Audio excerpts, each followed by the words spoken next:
بسم اللہ الرحمن الرحیم۔ سامعین کرام، آپ سن رہے ہیں اردو کہانی اس جینے سے موت اچھی۔ یہ اس سلسلے کی آخری اور قسط نمبر 3 ہے۔ مجھے امید ہے آپ کو میری یہ کاوش پسند آئی ہوگی۔ آپ نے اگر ابھی تک میرا چینل مائی وائس سبسکرائب نہیں کیا تو ابھی میرے چینل کو سبسکرائب کر کے بیل نوٹیفیکیشن آن کر لیجئے تاکہ آنے والی ہر نئی کہانی کی اطلاع بر وقت آپ تک پہنچ سکے۔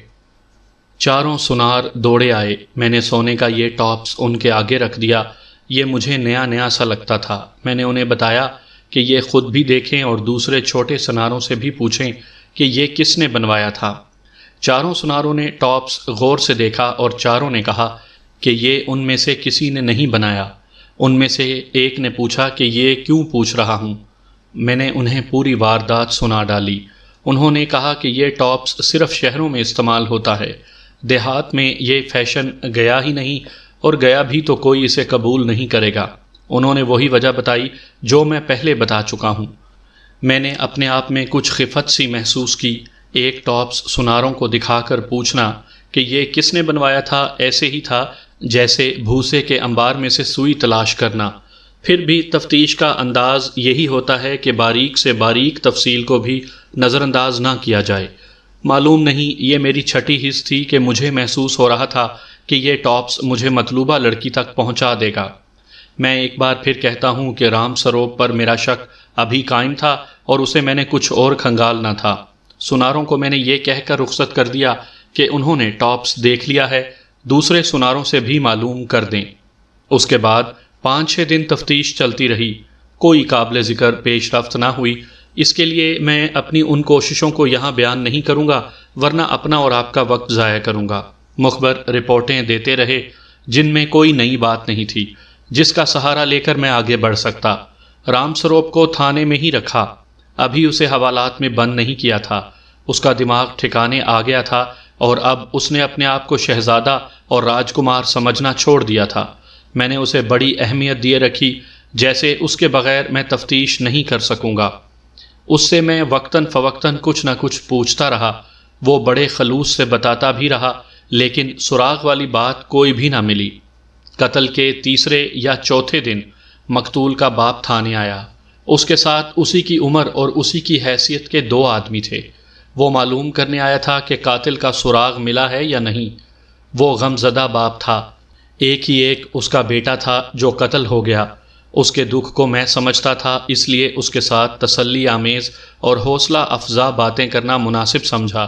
لیکن اس کے ساتھ جو 2 آدمی آئے تھے ان میں سے ایک شاید اپنے آپ کو بہت ہی اونچی حیثیت کا سمجھتا تھا۔ اس نے میرے ساتھ تحکمانہ لہجے میں بات کی اور مجھ سے جواب طلبی کرنے لگا کہ میں تفتیش میں کوتاہی کیوں کر رہا ہوں۔ میں نے اسے شریفانہ الفاظ میں ٹالنے کی کوشش کی تو مقتول کے باپ نے بھی اسی جیسا لہجہ اور رویہ اختیار کر لیا۔ شاید وہ مجھے مسلمان سمجھ کر روب گانٹ رہے تھے اور انہیں یہ توقع ہوگی کہ میں ان سے ڈر جاؤں گا کہ یہ ہندو مجھے سروس سے نکلوا دیں گے۔ ٹھاکر جی، میں نے کہا، اگر 2-3 دن اور مجھے قاتل کا سراغ نہ ملا تو میں آپ کے خلاف تحریری رپورٹ پولیس کپتان کو بھیج دوں گا۔ آپ مجھے گمراہ کر رہے ہیں۔ اپنے بیٹے کے متعلق اور اس کے دوست رام سروپ کے متعلق آپ نے مجھے جو باتیں بتائیں وہ سب جھوٹی تھیں۔ اپنے بیٹے کو آپ شریف اور نیک کہتے رہے ہیں، اس کے دوست کو بھی آپ نے شریف بتایا تھا، لیکن ان دونوں کے جو کرتوت میرے سامنے آئے ہیں وہ میں آپ کو سنا دیتا ہوں۔ میں نے اصل بات کھل کر سنا دی، اور اس کے بیٹے نے رام سروپ کے ساتھ مل کر جس طرح اس لڑکی کو اغوا کیا تھا وہ بھی سنا دیا، اور ان غریب لڑکیوں کے متعلق بھی سنایا جنہیں وہ اپنے کھیتوں والے مکان میں بلاتا تھا۔ یہ سب کچھ سنا کر اسے کہا کہ تم پر اور تمہارے بیٹے پر ان غریبوں کی آ پڑی ہے۔ میں نے یہ بھی کہا کہ تم نے اپنے بیٹے کو بگاڑ کر راجکمار نہیں بلکہ اپنے علاقے کا مہاراجہ بنائے رکھا۔ اس کے بجائے اس میں عقل پیدا کرتے اور اسے شریفوں کے راستے پر چلاتے تو آج تمہیں یہ صدمہ نہ پہنچتا۔ تینوں ٹھاکر دبک گئے اور میں نے انہیں کہا کہ آئندہ وہ تھانے نہ آئے۔ اگر انہیں کوئی نئی بات معلوم ہوتی ہے تو وہ بتانے کے لیے کسی بھی وقت آ سکتے ہیں، اور اگر میں گھر میں سویا ہوا ہوں تو مجھے جگا بھی سکتے ہیں۔ یہ کہہ کر میں نے انہیں تھانے سے چلے جانے کو کہا۔ یہاں میں ایک اور بات کہوں گا۔ کوئی مسلمان فوت ہو جاتا ہے تو اس کا جنازہ پڑھا جاتا ہے اور سب اس کی بخشش کی دعا کرتے ہیں اور پھر اسے دفن کیا جاتا ہے۔ اوپر قبر بنتی ہے، قبر پکی کی جاتی ہے اور اس پر اس کا نام لکھا جاتا ہے۔ قبر میں وہ ہڈیوں کا ڈھانچہ رہ جاتا ہے، لیکن لوگ اس کی قبر کا احترام کرتے ہیں اور اس کی روح کی نجات کے لیے فاتحہ پڑھتے ہیں، لیکن ہندو اپنے مردے کو جلاتے ہیں۔ ذرا تصور میں لائیں کہ ایک خوبرو نوجوان غریبوں کی بیٹیوں کو اس لیے خراب کرتا تھا کہ وہ امیر باپ کا بیٹا تھا اور گاؤں میں اس کا حکم چلتا تھا، پھر اس نے ایک لڑکی کو زبردستی اٹھایا اور خراب کرنے کے لیے لے گیا۔ اسے پہلی سزا یہ ملی کہ اسی لڑکی کے ہاتھوں قتل ہوا اور پھر اس کا مردہ لکڑیوں کے ڈھیر پر رکھ کر لکڑیوں کو آگ لگا دی گئی۔ تصور میں لائیں کہ وہ کس طرح جلا ہوگا، اس کی ہڈیاں بھی جل کر راکھ ہو گئی تھیں۔ اب دیکھیے اللہ تبارک و تعالیٰ نے اچانک کس طرح میری مدد فرمائی۔ 6واں یا 7واں روز تھا کہ ایک سنار کا بیٹا تھانے میں میرے پاس آیا اور کہنے لگا کہ میں اس کی دکان پر فوراً پہنچوں۔ وجہ یہ بتائی کہ جو ٹاپس میرے پاس تھا اسی جیسا دوسرا ٹاپس بکنے کے لیے آیا تھا۔ اطلاع ملتے ہی میں ٹاپس جیب میں ڈال کر اٹھ دوڑا۔ صرافہ بازار قریب ہی تھا، میں اس دکان پر پہنچا۔ وہاں ایک عورت برقعے میں بیٹھی ہوئی تھی۔ اس سنار نے دکان کے نصف حصے میں ایک پردہ لٹکایا ہوا تھا۔ پردہ دار خواتین کو وہ اس پردے کے پیچھے بٹھایا کرتا اور زیورات دکھایا کرتا تھا۔ اس نے وہ ٹاپس مجھے دے دیا اور دکان کے دوسرے حصے کی طرف اشارہ کیا۔ میں نے اس عورت سے کہا کہ وہ ذرا میرے ساتھ اس پردے کے پیچھے چلے۔ وہ پہلے تو ذرا جھجکی، لیکن میرے اچھی طرح بولنے کی وجہ سے وہ آہستہ آہستہ اٹھی اور پردے کے پیچھے آ گئی۔ وہاں کرسیاں رکھی تھیں۔ میں نے اسے وہاں بٹھایا اور پوچھا کہ وہ یہ ٹاپس کیوں لائی ہے۔ اس نے برقعے کا نقاب اوپر کر دیا اور کچھ گھبراہٹ کے لہجے میں مجھ سے پوچھا کہ میں اس سے یہ کیوں پوچھ رہا ہوں۔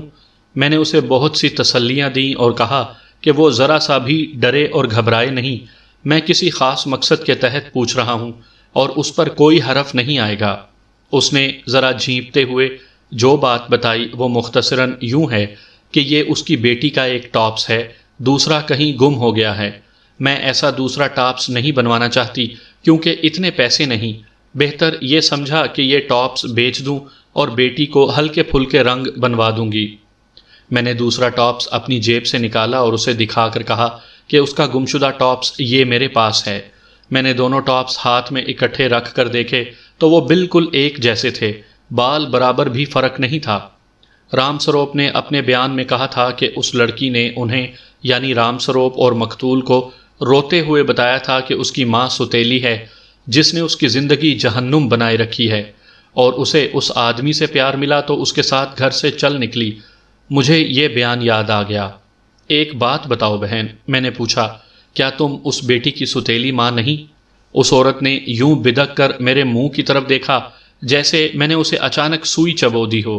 اس کی آنکھیں ابل آئیں اور چہرے کا رنگ بدل گیا۔ میں کوئی نجومی یا جوتشی تو نہیں تھا کہ پردوں کے پیچھے کی باتیں معلوم کرنے کی طاقت رکھتا۔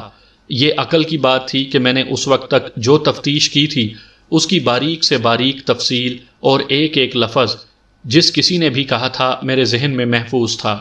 ذہن بیدار نہ ہو تو تفتیش میں سوائے ناکامی کے کچھ حاصل نہیں ہوتا۔ عورت تو جیسے بت بن گئی تھی۔ کیا لڑکی صبح سے پہلے گھر پہنچ گئی تھی؟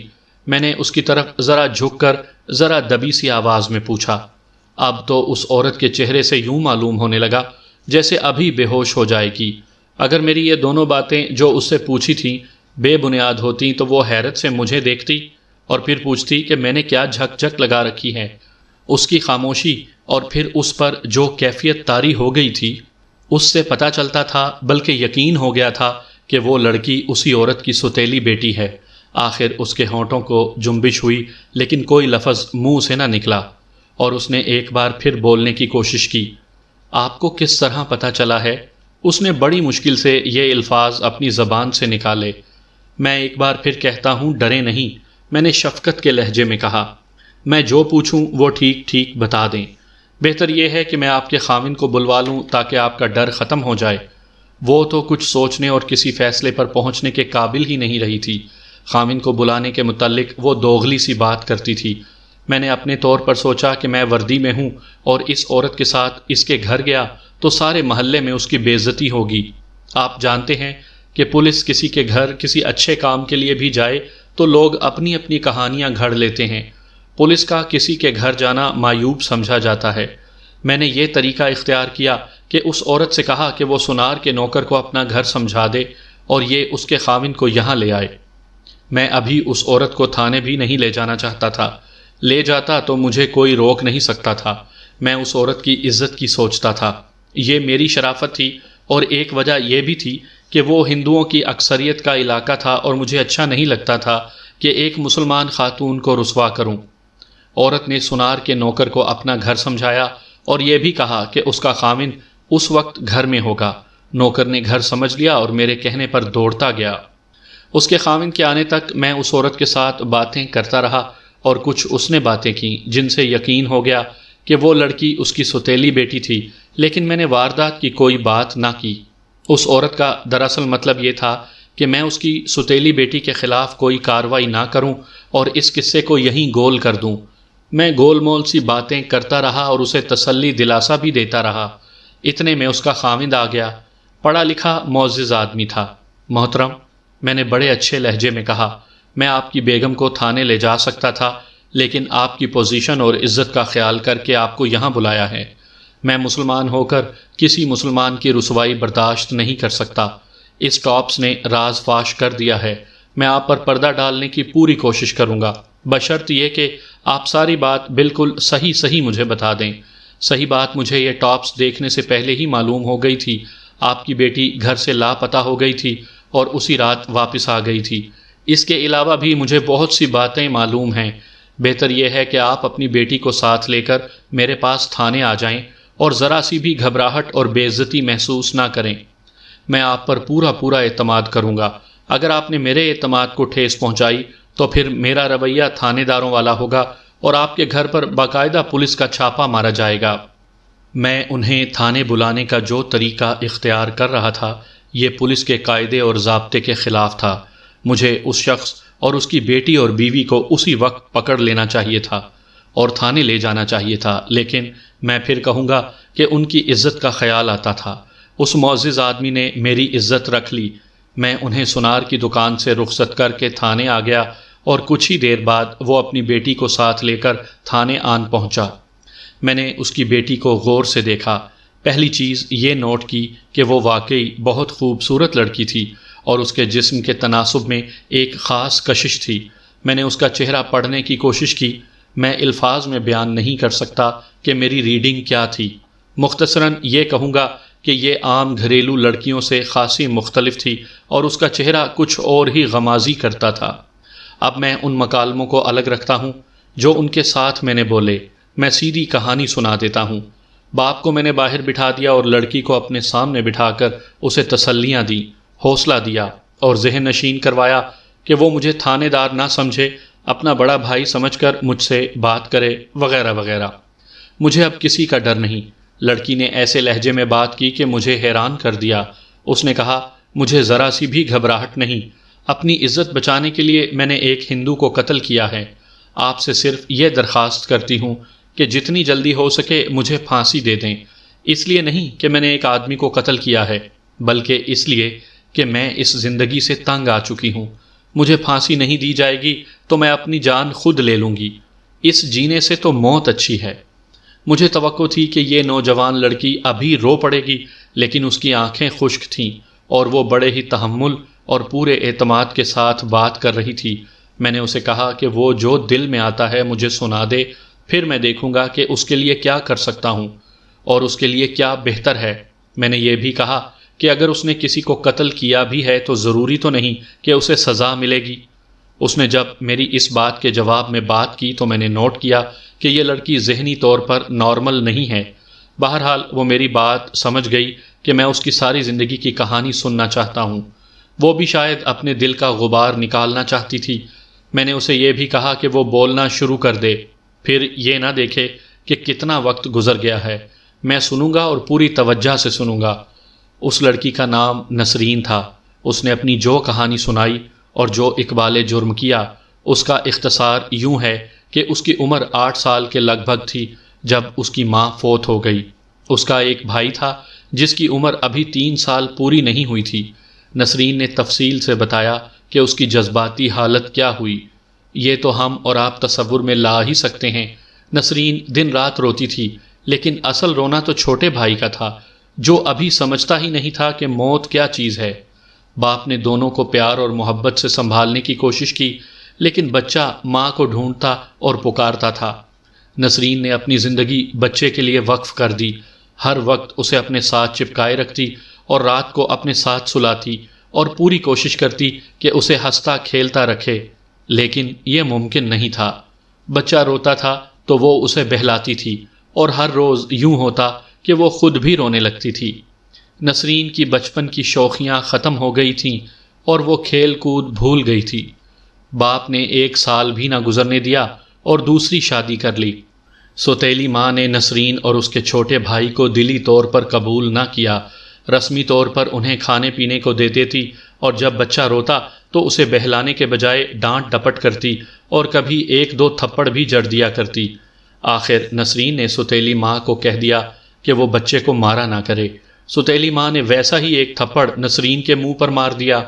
شام کو باپ گھر آیا تو سوتیلی ماں نے نسرین کی شکایت کی کہ یہ بچی بہت ہی بدتمیز ہے اور اس نے اس کی بے عزتی کی ہے۔ باپ نے بیٹی کو ڈانٹ دیا اور بیٹی کی ایک نہ سنی۔ کرتے کرتے یہی معمول بن گیا کہ سوتیلی ماں نسرین اور اس کے بھائی کو ڈانٹتی رہتی، اور ذرا سی غلطی ہو جاتی تو دونوں کو ایک ایک تھپڑ مار دیتی، پھر ان کے باپ کے پاس رونے بیٹھ جاتی کہ بچے اسے بہت تنگ کرتے ہیں۔ باقی کسر باپ پوری کر دیتا۔ نسرین اپنے چھوٹے بھائی کو اپنی مرضی کے مطابق کچھ کھانے کو بھی نہیں دے سکتی تھی۔ اگر کچھ دے دیتی تو سوتیلی ماں اس کے ہاتھ سے چھین لیتی اور گالم گلوچ کرتی اور اس کی پٹائی کر دیتی۔ یہ تھا وہ سلوک جو سوتیلی ماں نے آتے ہی شروع کر دیا تھا۔ اس عورت نے دوسرا ظلم ان بچوں پر یہ کیا کہ باپ کو ان سے بیگانہ کر دیا۔ نسرین نے اپنے بیان میں کہا کہ سوتیلی ماں اس کی اپنی ماں کی نسبت خوبصورت تھی اور بے حد چالاک اور گھٹیا۔ باپ اس کا غلام بن کر رہ گیا۔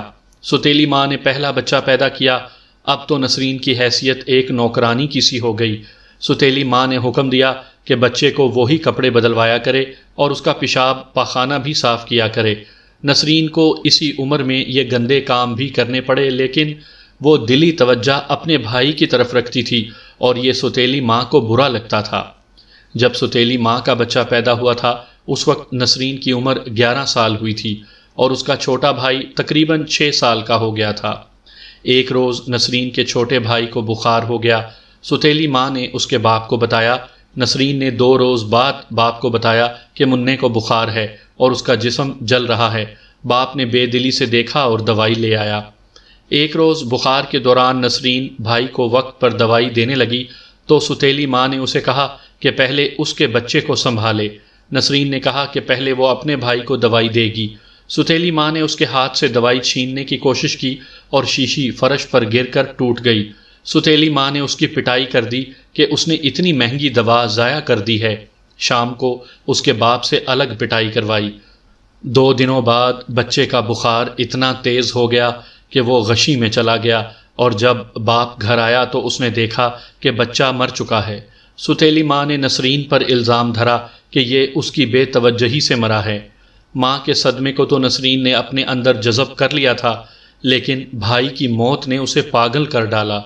بھائی دفن ہو گیا اور نسرین گھر میں سوائے رونے کے اور کچھ نہیں کرتی تھی۔ سوتیلی ماں نے ظالموں کی طرح اس کی پٹائی شروع کر دی۔ پھر سوتیلی ماں نے ایک اور بچہ پیدا کر دیا۔ نسرین بڑی ہوتی گئی اور اس کے لیے زندگی صحیح معنوں میں جہنم بن گئی۔ وہ 15-16 سال کی ہو گئی۔ یہ کم سنی کی عمر ہوتی ہے، لیکن نسرین اس عمر میں پختہ ذہن کی عورت بن گئی تھی۔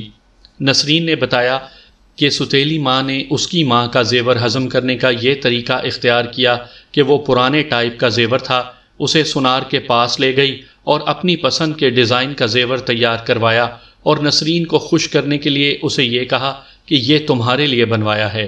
نسرین کو مزید خوش کرنے کے لیے سوتیلی ماں نے یہ ٹاپس کی جوڑی بھی بنوائی اور نسرین کے کانوں میں ڈال دی۔ نسرین نے مجھے بتایا کہ یہ ٹاپس اس کی ماں کے زیور سے نہ بنے ہوتے تو وہ سوتیلی ماں کے ہاتھوں یہ کبھی قبول نہ کرتی۔ چونکہ یہ اس کی ماں کے زیور سے بنے تھے اس لیے اس نے ماں کی نشانی سمجھ کر کانوں میں ڈال لیے تھے اور کسی بھی وقت انہیں اتارتی نہیں تھی۔ نسرین جب 17-18 سال کی ہو گئی تو اپنے آپ میں ایک تشنگی محسوس کرنے لگی۔ اب اس کا ذہن بلکہ اس کی فطرت اس جہنم سے فرار مانگتی تھی۔ وہ پردہ نہیں کرتی تھی، بازار سے سودا سلف بھی وہی لاتی تھی، ہانڈی روٹی بھی وہی کرتی تھی اور ستیلی ماں کے بچوں کو سکول بھی وہی لے جاتی اور چھٹی کے وقت ساتھ لاتی تھی۔ ایک روز اسے 22-23 سال عمر کا خوبرو نوجوان مل گیا۔ اسے وہ اکثر دیکھا کرتی اور وہ اسے اچھا لگتا تھا۔ اس کا نام حنیف تھا۔ حنیف نے آگے بڑھ کر نسرین کے ساتھ راہ رسم پیدا کر لی اور یہاں سے محبت کا ڈرامہ چل نکلا۔ نسرین نے بتایا کہ حنیف کی نیت بری نہیں تھی اور وہ پاک محبت کا اور پھر شادی کا قائل تھا۔ نسرین کو یوں تسکین سی ہوئی جیسے وہ اتنے لمبے لمبے سال ریگستان میں چلتی جا رہی تھی کہ بڑا ہی دلکش ٹھنڈا اور پرسکون نخلستان آ گیا جہاں پانی کا چشمہ ابل رہا تھا۔ نسرین حنیف کی ہی ہو کر رہ گئی۔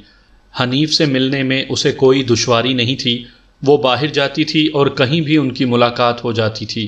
انہوں نے ذرا لمبی ملاقاتوں کا وقت بھی نکال لیا۔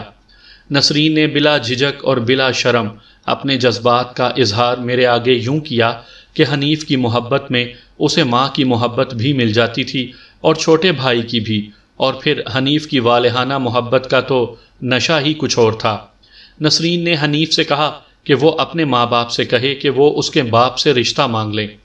حنیف نے ماں کو پریشان کیا تو ایک روز اس کی ماں نسرین کی ستیلی ماں کے پاس رشتے کی بات کرنے گئی تو ستیلی ماں نے صاف جواب دے دیا۔ ماں نے آ کر حنیف کو بتایا اور حنیف نے نسرین سے کہا کہ دونوں طرف کے راستے بند ہو گئے ہیں۔ اس کا علاج انہوں نے یہ سوچا کہ بھاگ ہی چلتے ہیں۔ حنیف نے کہا کہ فلاں گاؤں میں اس کا ایک بڑا گہرا دوست ہے، اس کے پاس چلیں گے اور وہ آگے کہیں اور بھیجنے کا بندوبست کر دے گا۔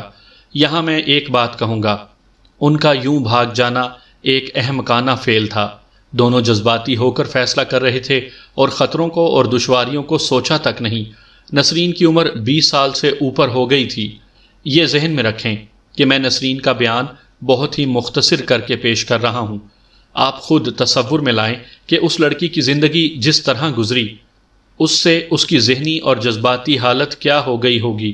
وہ دراصل ذہنی طور پر نارمل رہی ہی نہیں تھی۔ اسی ذہنی کیفیت میں ایک رات حنیف کے ساتھ گھر سے نکل کھڑی ہوئی۔ ان کی حماقت دیکھیں کہ قصبے سے پیدل ہی چل پڑے۔ ان کا اندازہ تھا کہ رات ہی رات اس گاؤں تک پہنچ جائیں گے۔ راستے میں جس طرح مقتول اور رام سروپ نے انہیں روکا وہ میں تفصیل سے بیان کر چکا ہوں اور رام سروپ کا بیان بھی تفصیل سے پیش کیا ہے۔ اب یہ سنیں کہ نسرین نے مقتول کو کس طرح قتل کیا اور وہاں سے کس طرح نکلی۔ ان دونوں کافروں نے زبردستی میرا منہ کھول کر بہت سی شراب میرے منہ میں انڈیل دی۔ نسرین نے بیان دیتے ہوئے کہا، ایک نے میری ناک دبا لی اس لیے شراب میرے حلق سے اتر گئی۔ انہوں نے دوسری بار پھر میرا منہ زبردستی کھولا اور اتنی ہی اور شراب میرے حلق میں اتار دی۔ میں کہتی تھی کہ بے شک میں مجبور ہوں، لیکن یہ حرام چیز میرے اندر چلی گئی ہے تو اللہ مجھے بخشے گا نہیں۔ لیکن تھوڑی ہی دیر بعد میرے دل سے ڈر اور خوف نکل گیا، گناہ کا خیال بھی جاتا رہا اور مجھ میں عجیب سی دلیری پیدا ہو گئی۔ تب میں نے سوچا کہ انہوں نے اچھا ہی کیا کہ مجھے شراب پلا دی۔ یہ دراصل شراب کا نشہ تھا جو نسرین کے دماغ کو چڑھا تو وہ دلیر ہو گئی اور تمام ڈر خوف نکل گئے۔ البتہ یہ احساس باقی رہا، بلکہ پہلے سے زیادہ ہو گیا کہ ان سے اپنی آبرو جان دے کر بھی بچانی ہے۔ نسرین اپنی عصمت کو اپنی جان سے زیادہ عزیز سمجھتی تھی۔ مقتول نے رام سروپ کو دوسرے کمرے میں بھیج دیا۔ نسرین سمجھ گئی کہ اب یہ شخص اس کے ساتھ کس قسم کی زیادتی کرے گا۔ مقتول رام سروپ کے جانے کے بعد دروازہ بند کر رہا تھا تو نسرین کے دماغ میں ایک روشنی چمکی۔ اس نے بڑی تیزی سے اپنا دوپٹہ اتارا اور مقتول دروازہ بند کر کے ایک قدم ہی پیچھے ہٹا تھا کہ نسرین نے پیچھے سے اپنا دوپٹہ دونوں ہاتھوں میں پکڑ کر اس کے سر کے اوپر سے دونوں ہاتھوں سے آگے پھینکا اور فوراً پیچھے کھینچا اور پھر دوپٹے کو دونوں طرف سے ایسی تیزی سے مروڑے دیے کہ دوپٹہ پھانسی کا پھندا بن گیا۔ نسرین دوپٹے کو مروڑتی گئی۔ مقتول تڑپنے لگا اور گھٹنوں کے بل ہو گیا۔ نسرین نے دوپٹے کو پیچھے کو جھٹکے دینے شروع کر دیے، حتیٰ کہ اس کا تڑپنا ختم ہو گیا اور وہ ایک پہلو پر لڑک گیا۔ نسرین کا دماغ پوری طرح حاضر رہا۔ شراب کا نشہ میرے خیال میں اتنا زیادہ نہیں تھا کہ اس کا دماغ معاف ہو جاتا اور وہ لڑکھڑانے ڈگمگانے لگتی۔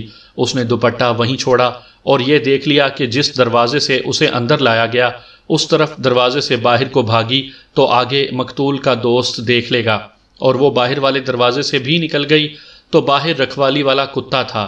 نسرین کو پیچھے والا دروازہ نظر آ گیا جو اس نے دوڑ کر کھولا اور وہاں سے نکل گئی۔ فصل ذرا اونچے تھے اور رات بھی اندھیری تھی، اس لیے اسے کوئی نہ دیکھ سکا۔ کچھ آگے جا کر اس نے دوڑنا شروع کر دیا۔ اسے یہ اطمینان تھا کہ اس کی عزت بچ گئی ہے۔ اسے کوئی غم نہیں تھا کہ اس نے ایک آدمی کو قتل کر دیا۔ اگر اسے کوئی دکھ تھا تو یہ تھا کہ حنیف اسے دھوکہ دے گیا تھا۔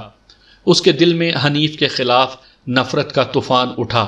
وہ سوچتی تھی کہ حنیف کو اس کے ساتھ دلی محبت ہوتی تو وہ اسے ان لوگوں سے بچانے کے لیے اپنی جان قربان کر دیتا۔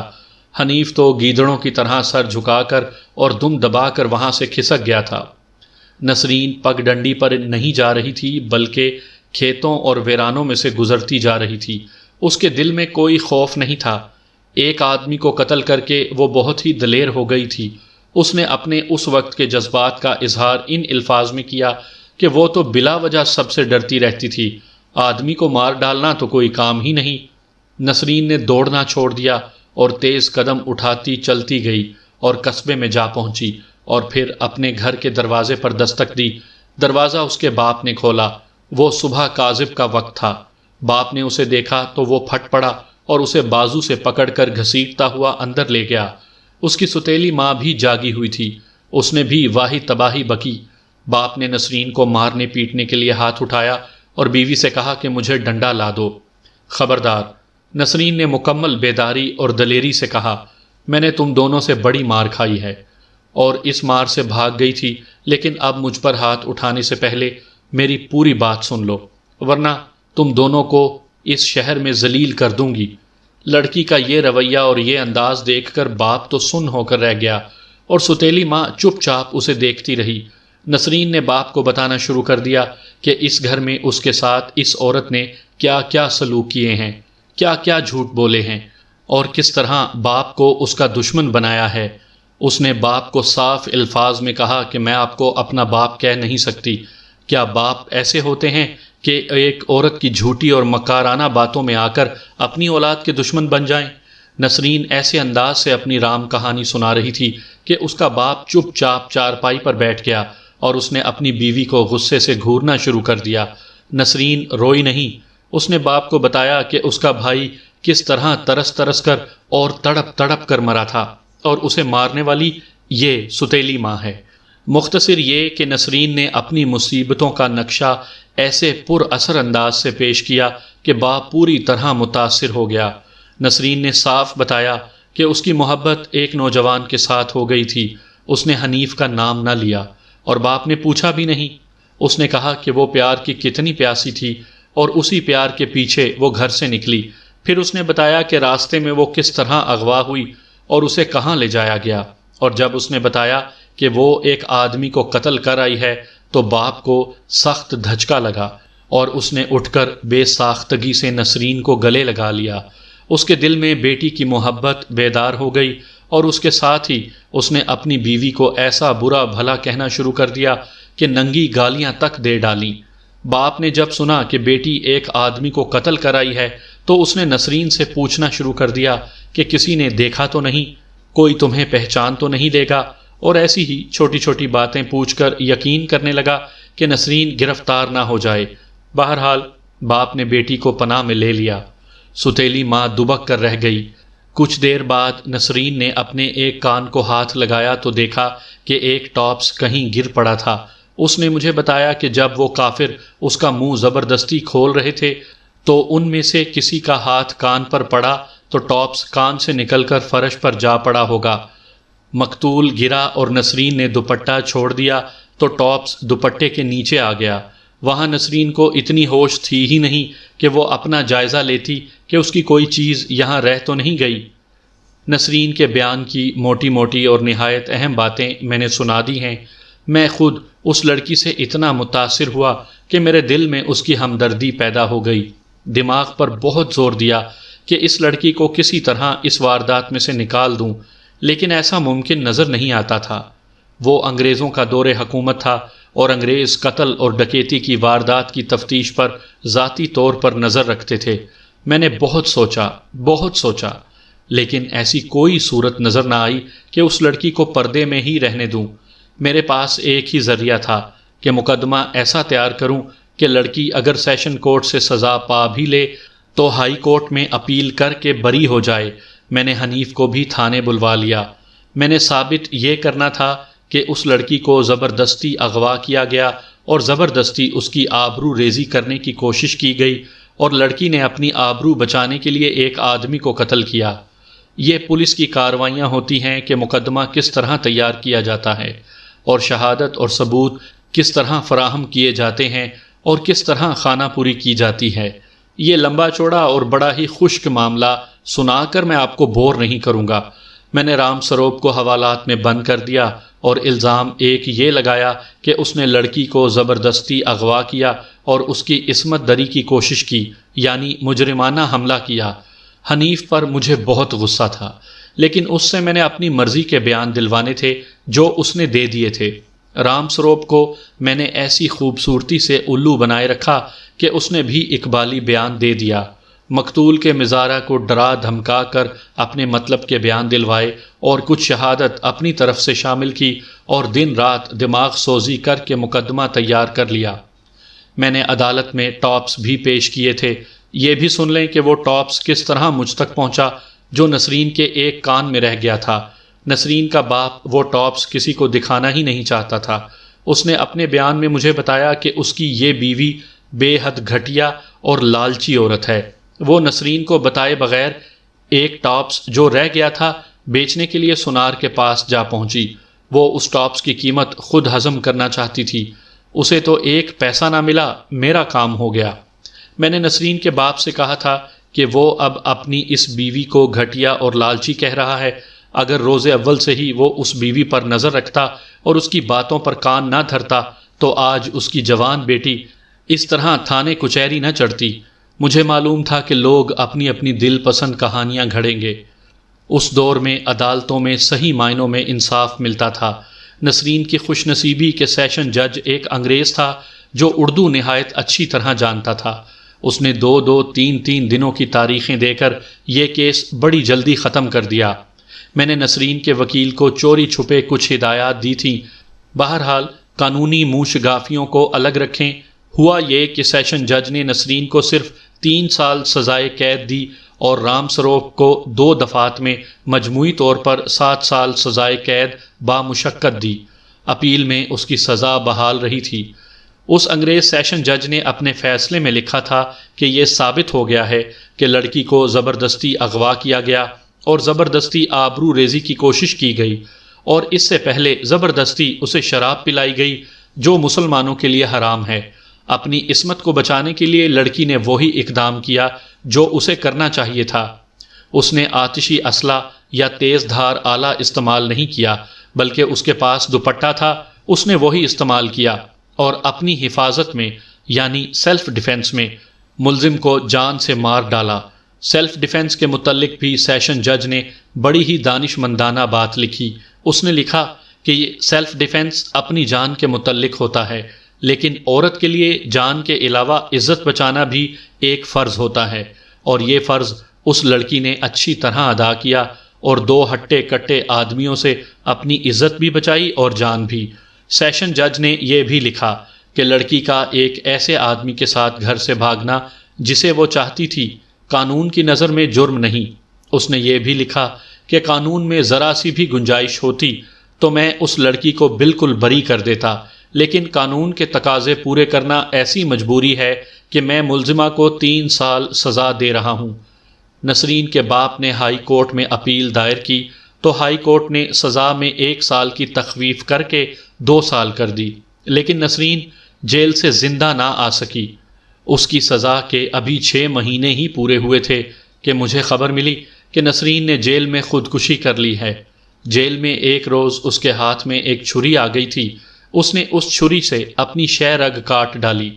پہلے اسے جیل کے ہسپتال میں لے گئے لیکن خون نہ رک سکا۔ کسی بڑے ہسپتال میں پہنچانے میں اتنا وقت ضائع کر دیا گیا کہ وہاں پہنچتے ہی اس نے دم توڑ دیا۔